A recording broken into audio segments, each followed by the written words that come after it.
மதிப்பிற்குரிய மேஷம் ராசி நண்பர்கள், சகோதர சகோதரிகள் அனைவருக்கும் எனது கனிவான வணக்கங்கள். மேஷம் ராசி நண்பர்களுக்கு இந்த 2025 திருக்கணிதத்தின்படி சனி பகவான் உங்களுடைய ராசிக்கு 11ஆம் இடத்திலிருந்து 12ஆம் இடத்துக்கு வந்துட்டாரு. 12ஆம் இடத்துல சனி இருந்தால் விரய சனி அப்படிங்கிறது, ஏழரை சனியினுடைய தொடக்கம் அப்படின்னு சொல்லி ஜோதிடத்தில் சொல்லப்பட்டிருக்கிறது.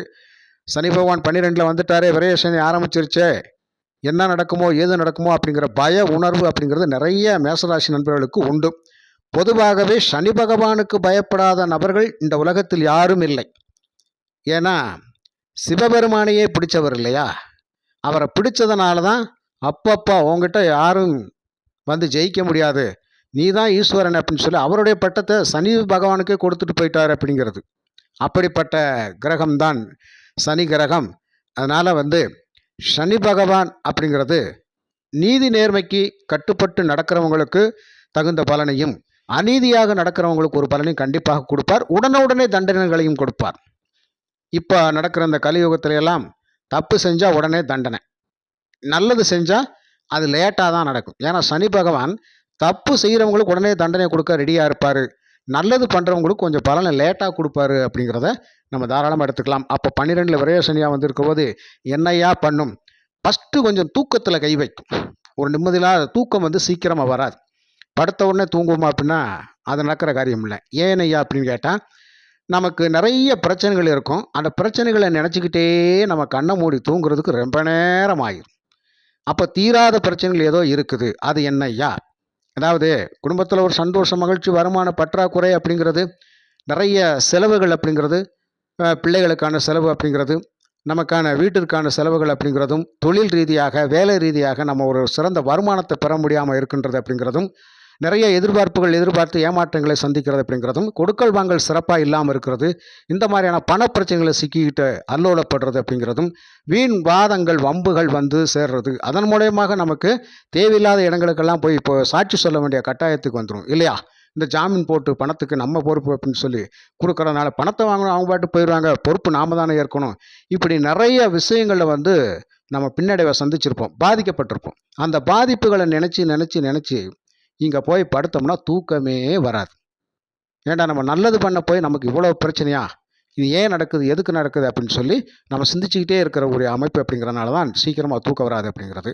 தேவையில்லாத செலவுகள் அப்படிங்கிறது வந்துக்கிட்டே இருக்கும். ஆனால் இந்த சனி பகவான் உங்களுடைய ஜாதக ரீதியாக நீங்கள் பிறந்த நாமயோகத்தின் பிரகாரம் யோகாதிபதியாக இருந்து அவர் 12ல் வந்துட்டார்னா எல்லாமே சுபத்துவம் தான். என்னது? இது அயன சயன போக விரயஸ்தானம் இல்லையா? அந்த ஸ்தானத்தில் இருந்தால் அயனம் பயணம் சிறப்பாக இருக்கும். எங்கு வேண்டுமானாலும் சென்று வெற்றியுடன் திரும்பலாம் அப்படிங்கிறதுக்கு இந்த 12ஆம் இடம்தான்.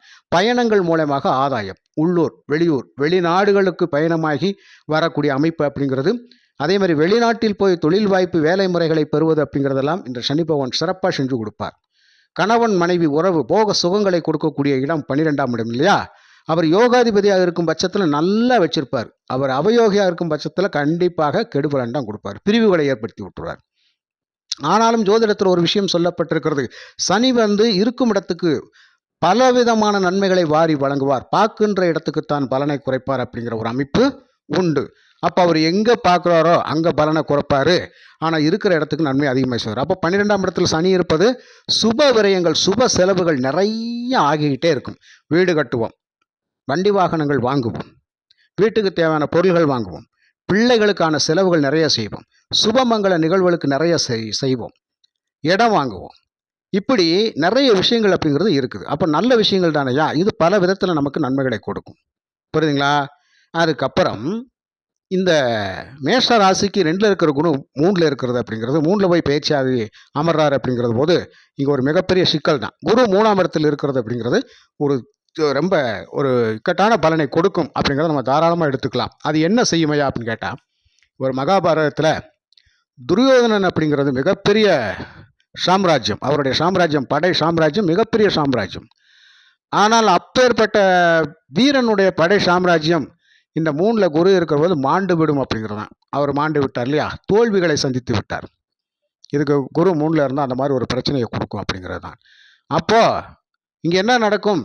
எவ்வளவு பெரிய பலசாலியாக இருந்தாலும் இங்கே தோல்விகளை சந்திக்க வேண்டிய கட்டாயம் அப்படிங்கிறது இருக்கும். அப்படிங்கிறதுனால தன்னை எதிர்த்து போரிடுறவர்களாக இருந்தாலும் சரி, நாம் போரிட்டாலும் சரி, இந்த இடத்துல கொஞ்சம் பலவீனங்கள் ஏற்படும் அப்படிங்கிறத நம்ம தாராளமாக எடுத்துக்கலாம். அப்போ வீணான வம்பு வழக்கு வாதங்களை நாம் தவிர்த்து விட வேண்டும். உறவுகள் ரீதியாக பிரச்சனைகளை பண்ணாமல் நம்ம இருக்கணும் அப்படிங்கிறதெல்லாம் நம்ம தாராளமாக எடுத்துக்கலாம் நண்பர்களே. அது மட்டும் அல்லாமல் நிறைய பொருள் விரயம் ஏற்படக்கூடிய அமைப்பு அப்படிங்கிறது 3ல் குரு இருந்தால் இது நடக்கும். அந்த உற்றார் உறவினர்களே நிறைய காசு பணம் கேட்டு நம்மளை தொல்லை பண்ணுவாங்க.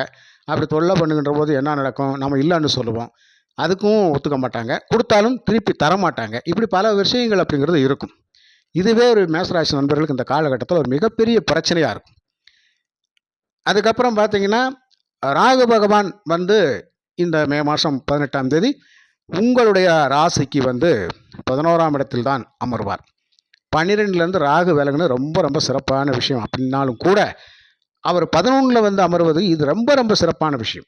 அதாவது கும்பத்தில் ராகு இருப்பது அப்படிங்கிறது மிகப்பெரிய சாதனை படைக்கக்கூடிய வெற்றியாளர்களாக இருப்பார்கள், சாதனையாளர்களாக இருப்பார்கள் அப்படிங்கிறத தாராளமாக எடுத்துக்கலாம். அப்போ கும்பத்தில் ராகு இருக்கிறது நல்ல விஷயமாயான்னு கேட்டால் ரொம்ப அற்புதமான நல்ல விஷயம். அப்போ என்ன பண்ணுவார்? கும்ப ராகு எடுத்த காரியங்களை உடனே நல்லபடியாக முடிச்சு வைப்பார், சக்ஸஸ் பண்ணி கொடுப்பார். நம்ம என்ன நினைக்கிறோமோ அதை நடத்தி முடிப்பார்.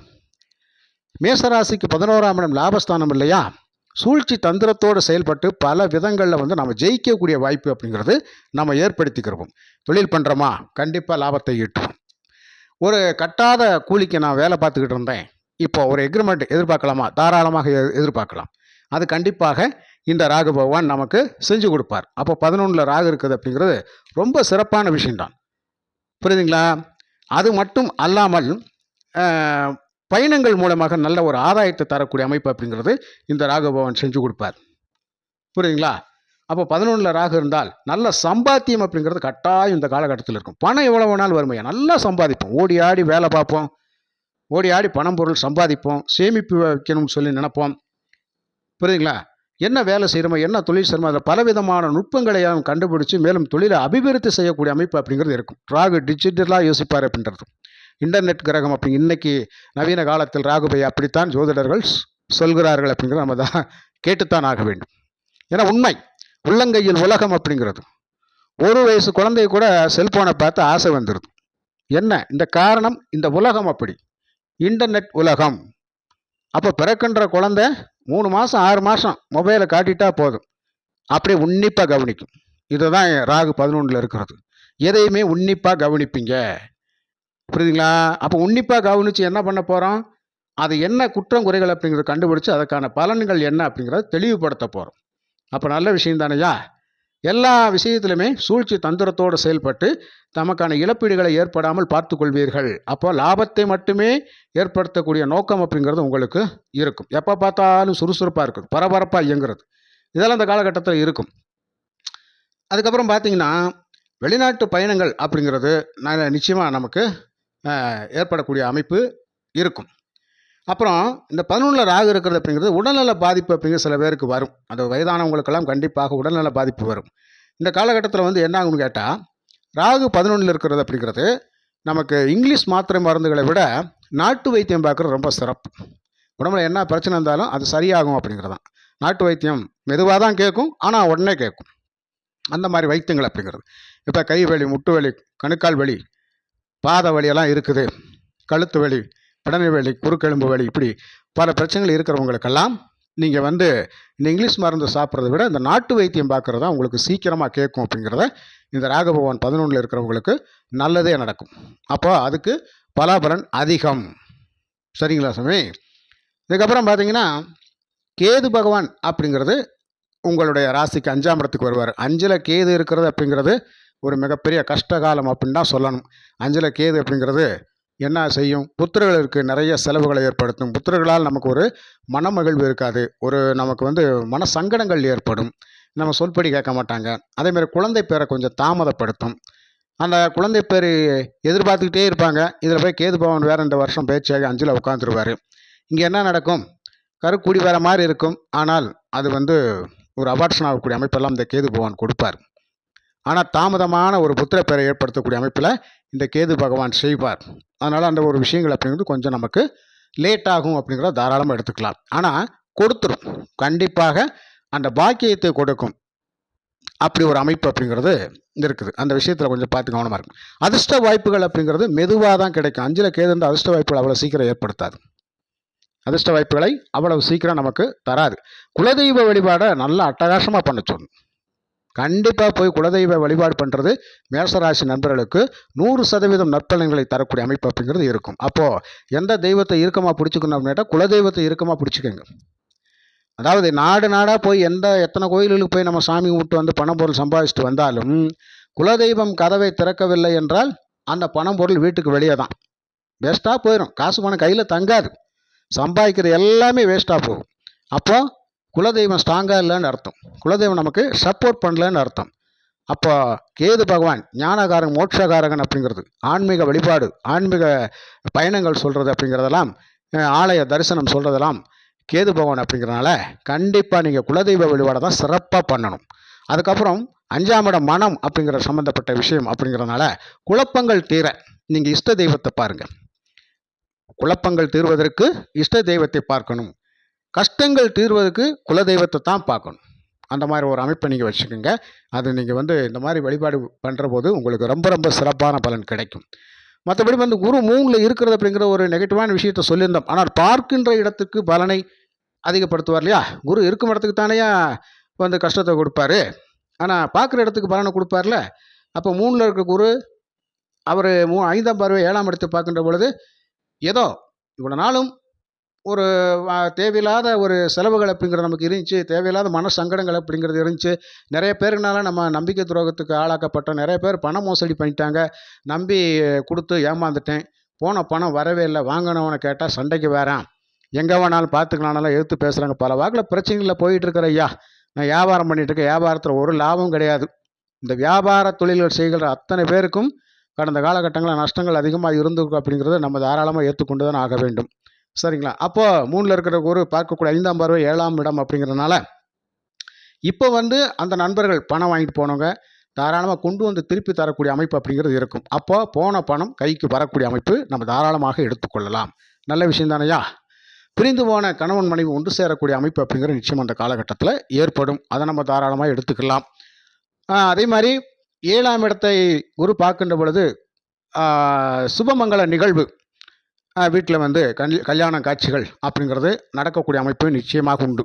3ஆம் இடத்துலேருந்து அவர் பார்க்கக்கூடிய 7ஆம் பார்வை பாக்கியஸ்தானம் சிறப்பு பெறுது அப்படின்னு நம்ம சொல்லலாம்.